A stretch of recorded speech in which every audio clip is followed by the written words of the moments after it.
Well, welcome everybody. As you say, it's such a fantastic event, and to be part of it is a real privilege. I feel so good. But I only have 20 minutes, I think, and I could speak all day, really, about the project.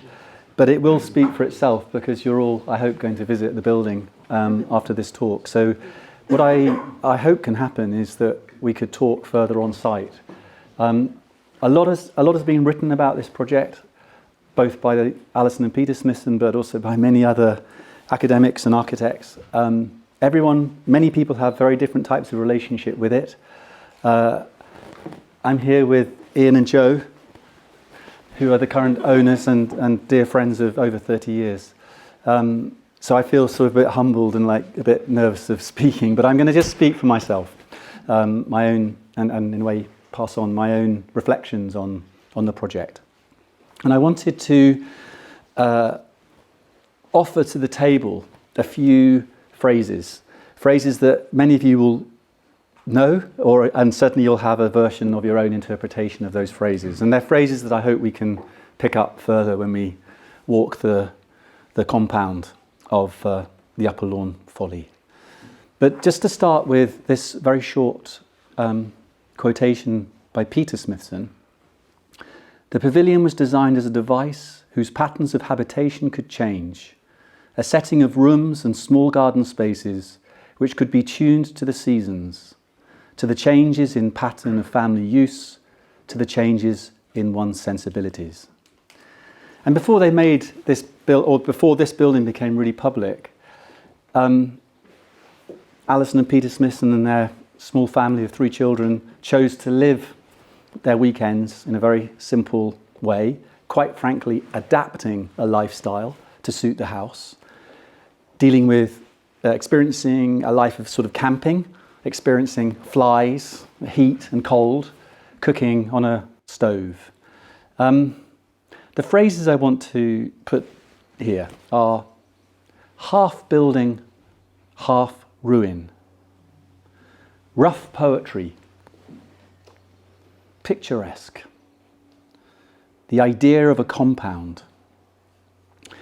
And I find they are powerful expressions which are laden with ideas, they have all come from the Smithson's own writing.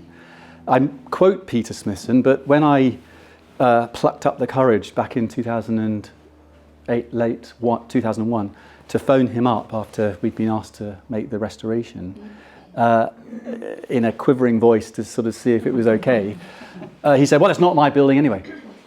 It's Alison's."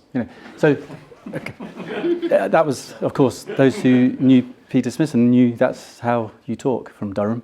But he quotes it, but actually in these drawings which we have here, all but 3 are by Alison Smithson.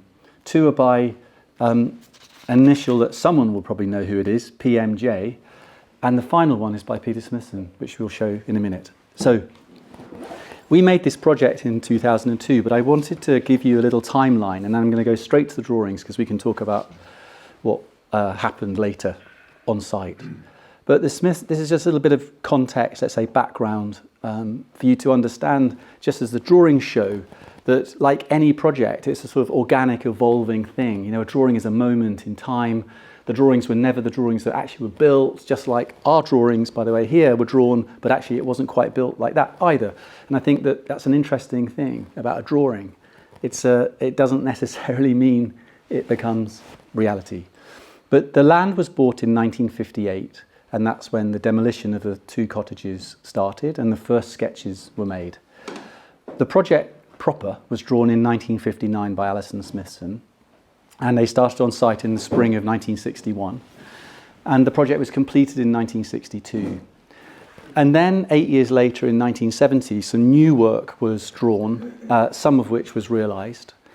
And by March 1982, the Smithsons sold the pavilion to Robert Clark, who is a photographer who was based in Bath. By 1998, Jonathan Sergison and I, who were teaching at the AA at the time, made contact with Robert Clark to ask his permission if we could bring our students to survey the building as a kind of exercise in observation and measurement. And it was during that visit that I stayed in this building on my own. Well, I had a bottle of wine, which I remember I drank all of it, because it was very cold and very scary and very dark. And there were lots of sort of scratches and barks and things like that going on, which weren't dogs.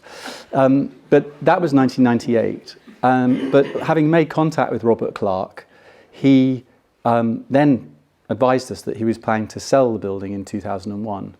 And at that moment, it felt rather opportunistic, I realised, to draw attention to that fact to Ian Cartledge, who we were already seeking a sort of possible site for some weekend retreat. And Ian and Joe made the decision to buy the property. And we were privileged enough to be asked then to make some refurbishment works. But on to these drawings, because that's what we're here to talk about. This is an early concept sketch. Yeah, please, because actually some of the comments I want to make you really need to look at very carefully. Oh, there's one other thing I wanted to say. There are a couple of themes that I really wanted to address in this short talk. They're rather personal. I don't know if they're generally understood to be correct, but I'm aware that the Smithsons were very aware of the picturesque in all its, in their way, intentions and meanings. And indeed, there's no question that they recognise its significance of the site in relation to the Beckford estate. But it was interesting that Peter wrote his version of picturesque was not as a picture, but people at the centre, sensitiveness and feeling, the picturesque as a root of our thoughts. And I was given this book by a very dear friend, Fernando Villavecchia, back in 2002. I'm a bit nervous to say that it has the library stamp of UPC, which is the Barcelona School of Architecture here. But, oh sorry, I was given it in 1994, I beg your pardon. And Peter Smithson signed it in 2002 for me, sort of at the opening of the space between the first publication of the trilogy. But this book, I think, changed my understanding of what architecture could mean. And this was in parallel with a very important period of the early 90s in which Jonathan and I met with other architects, all of whom were out of work, apart from Tony, I think, who had one very, very important job for all of us, which was the Listen Gallery, where we were all trying to work out what our position was in architecture. But when I was given this book, I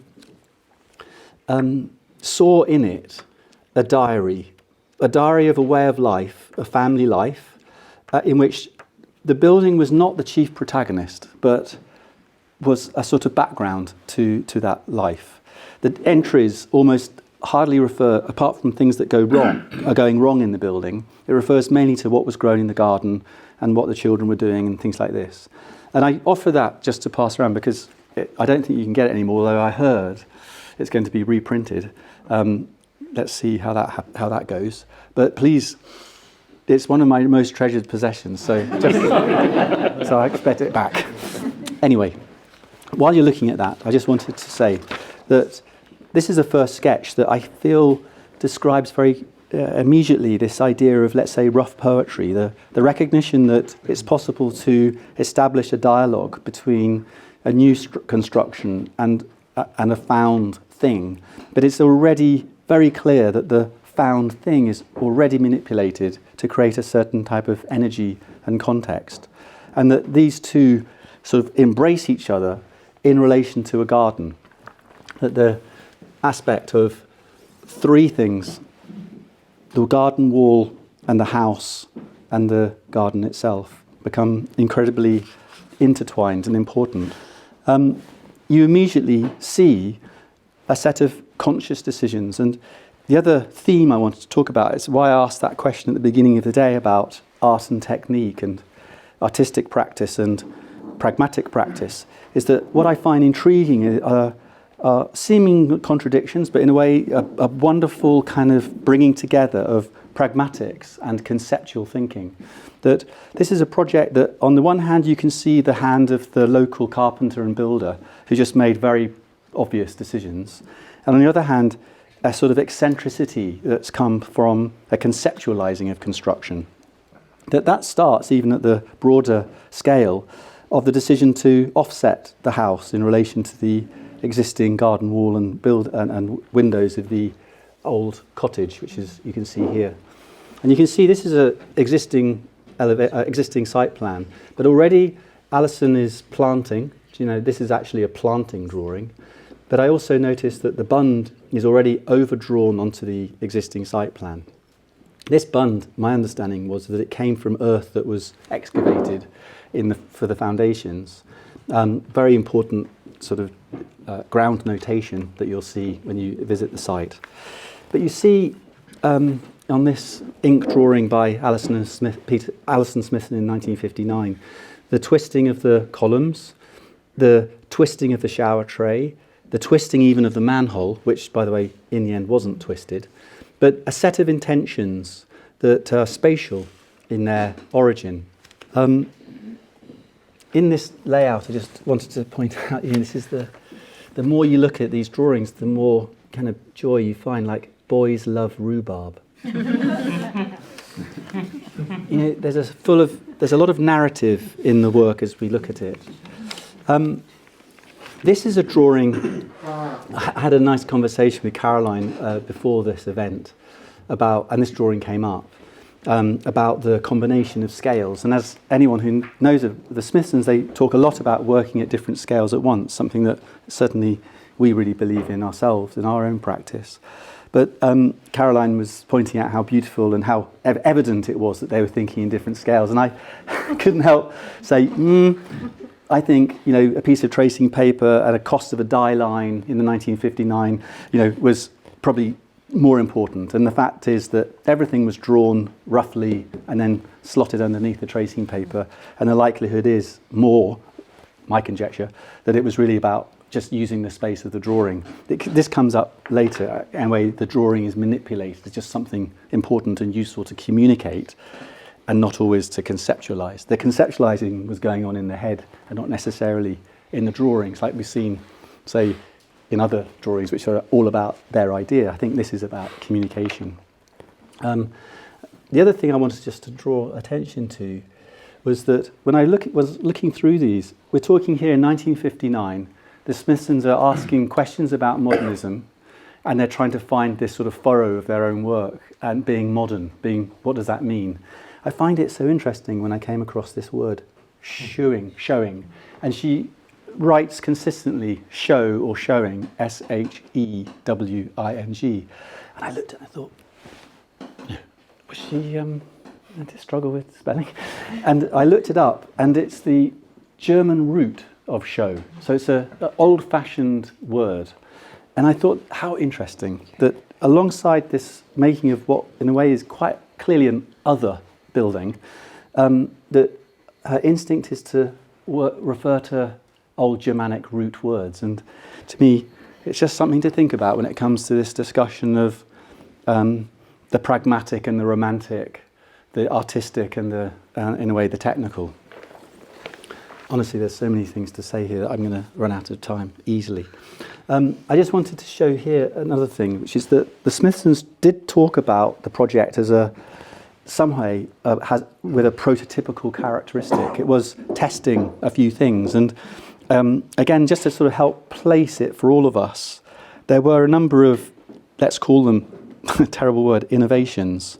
For example, visqueen membrane was really not used in England at the time as a damp-proof membrane, and anodized or aluminium cladding was completely new.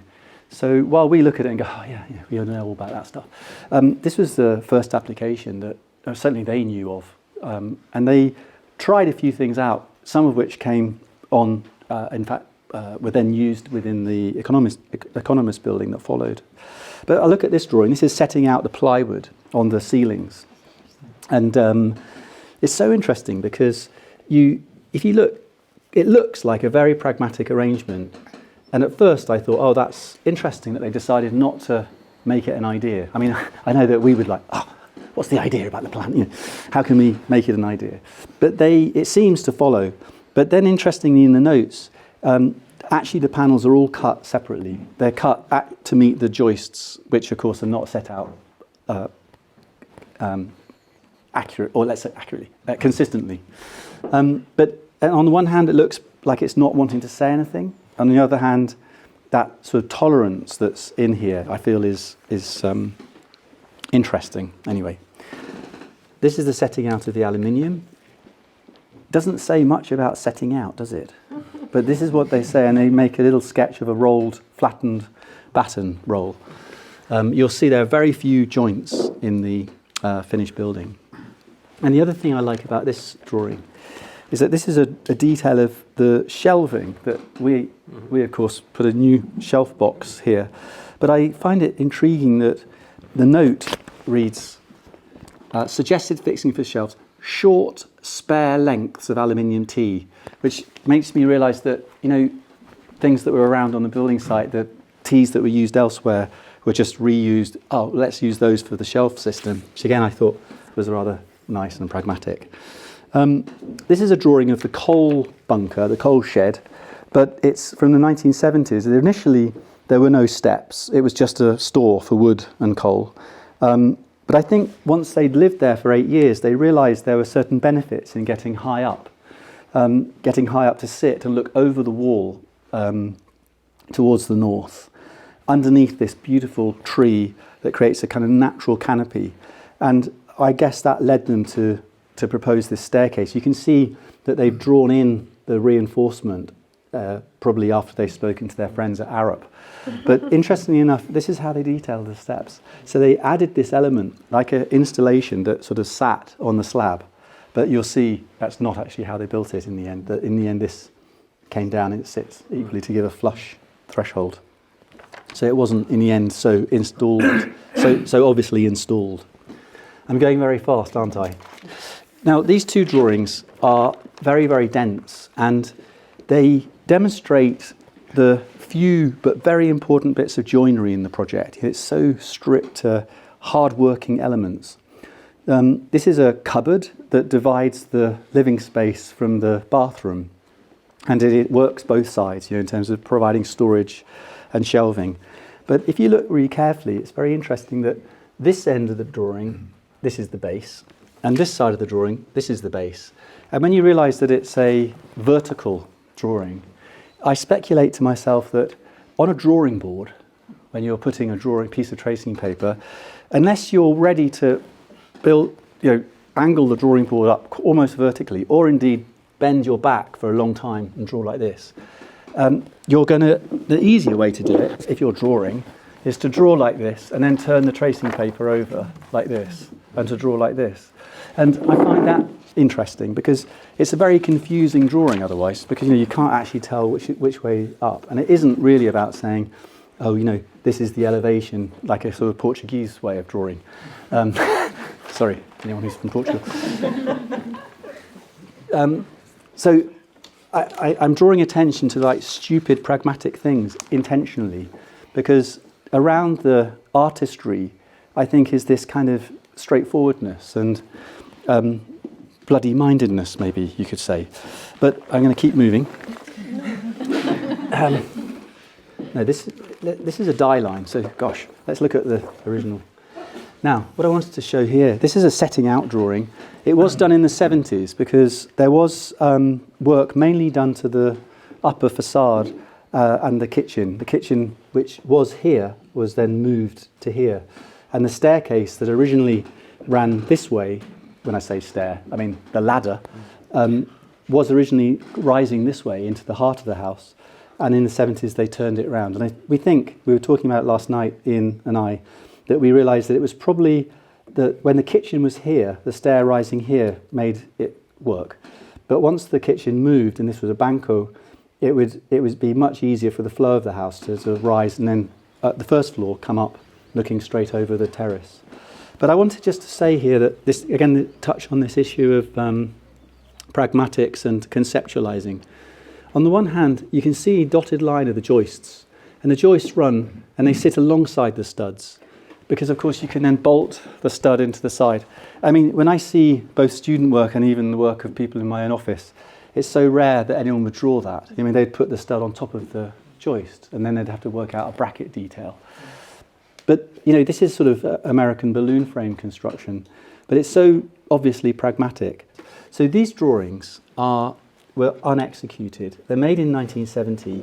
There's a long text here about condensation, and what we know from the 60s, from their life, and you read it in the book, is that flies were an appalling problem. So between November and... Now, this weekend, actually. Yeah. I think I heard that you've just missed the fly season. But so you had flies. They had many issues that while this building really did bring you face to face with the difficulty of living comfortably, and while it's proposed as a sort of poetic, hey, living with the seasons is a nightmare, an absolute nightmare to live in. But anyway, but I just wanted to show this because of a number of reasons. When Jonathan and I went to this book launch of The Space Between, and we'd got the commission, Peter Smithson was introduced to us, and he said, "Oh, I hear you're all right." So we thought, okay, that's the best we'll get from him. But he said, "By the way, I've got a double glazing detail that I could give you if you like." And I said, "Oh, yeah, that'd be really interesting," because in our conversations about how on earth to kind of make this a more comfortable house, or pavilion, we realised that we really needed to improve the glazing. And I then was in the studio drawing a double glazing detail, and as I started working on the elevation, it was immediately clear to me that we couldn't do it because the sight lines would be fundamentally affected. And I just find it really, this is the first time I've seen this, I mean, when I was given these drawings to look at. This was what they planned to do in the 70s, and they didn't. But it's a two plans, so you can see the direction of the studs. This is the opening casement, because they had originally opening casements along the big facade, and in the end they positioned them, you'll see them, two small shutters at the kind of adjoining of the garden wall. But there was this sort of interesting evolution that from a kind of camping lifestyle they were beginning to realise they needed to kind of gentrify it a bit more, make it a little bit more comfortable. They didn't realise it, and I think to myself, thank goodness they didn't realise it, because it would have fundamentally changed what is, I think, a very finely proportioned project. Just quickly, because as I said, it was Alison's project. But I just finished the drawings with this very iconic image. It's called The Well. In Alison's survey, she describes the well as 100 feet. I'm not quite sure I'm sure for a fact that's drawn longer, because of course it's a beautifully composed image. It was drawn in 1975, and Peter Smithson, there's a quote in my friend and colleague's book, Bruno Krucker's Complex Ordinariness, in which he picked up an interview conversation in which Peter said, in explaining why he did it for my own pleasure. I mean, this has nothing to do with the construction, but I find it describes kind of almost everything about the project. You understand the power of these trees that you'll experience when you visit. You understand this fragile relationship between the balloon frame construction and this old limestone wall. You understand the select and arrange sort of attitude to the flagpole and the topiary and the extra... Hawthorn. Yeah. What did I say? No, you just said topiary, and I was thinking... Okay, sorry, yes, of course. And then this root, rooting it into place, into the ground. And it's... I find it a really beautiful drawing. And just to finish, that in the 1959 first drawings, this was a really different project. There was a wall here that you'll see traces of when you visit the site, where there's a little water gully. But the original project was much more place-specific. It had a certain elevation treatment with a large cruciform window here, and then a different type of window detail here. It had opening casements on the first floor. And by the time it got to site, it was really quite different. They stripped it, simplified it, and in the end, of course, it feels like they made it more powerful because of it. Final summary, just to say that when we started work on it, we were wondering what we were doing. Were we restoring the building? And indeed, I think we decided that we would say that we were, even though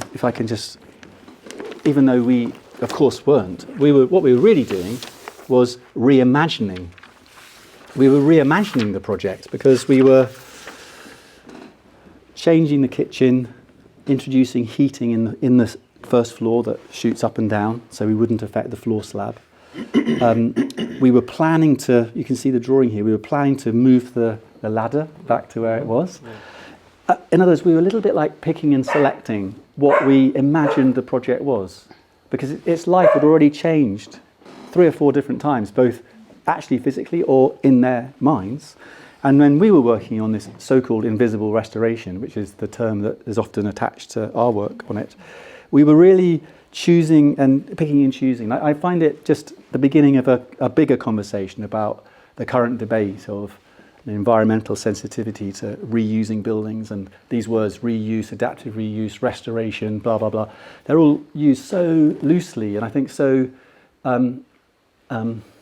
unintelligently. And that I feel that our instinct, which was to work with an effect-oriented attitude, does seem that it has some legs to it, that it's not easy to formalize as a kind of policy, but instead to work rather intuitively and be ready to let the building speak, let the place speak, but know the rules of restoration, know the rules of reuse, but be ready to break those rules to achieve something other, So, was that 20 minutes? Okay.